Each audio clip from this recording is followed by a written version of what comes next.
Client opens out, they bring it together. Stop at a 30-degree diagonal line, ask them to reach their arms to the corner of the room. Client opens out, they bring it together. Elbow is behind my hand. Scoop that elbow forward and reach the elbows to the corner of the room. Client takes the arms up, they elevate. All you need to say is heavy blades, light arms.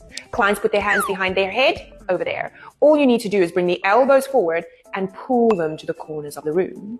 When people do lateral rotation, they make it a scapular movement more than it actually being a shoulder rotation. So they think middle traps, rhomboids, it goes into upper trapezius and levator scapula when you actually wanted to create free movement. Okay, first things first, credit where it's due. This Pilates instructor has excellent control and coordination of her scapular movements. Not many people can dissociate their scapulothoracic movements from their glenohumeral joint movements this smoothly or easily and make it look as graceful as she does.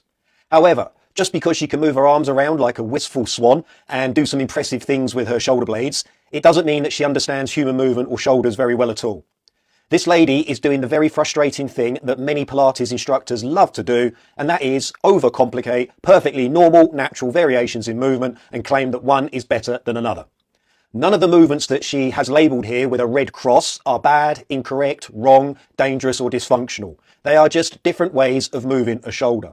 And none of the movements that she's labelled with a tick are any safer or better.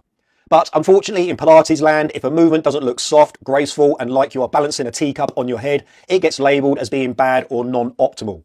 This is what a lot of Pilates instructors just don't understand and get completely wrong due to their training and biases. They treat high muscle tension during exercise and movement like it's some sort of plague or moral failing. They think all exercises and movement should be relaxed, free-flowing, elegant and whisper soft. And sometimes they should, but sometimes movements need to be stiff, braced, forceful, effortful and even ugly looking. This is not dysfunctional movement, that's just recognising task-specific movement. All the good versions of the shoulder movements she has demonstrated here are simply lower intensity, lower ranges of movement versions of other examples, because she is restricting and limiting her scapula from moving as much as it could do.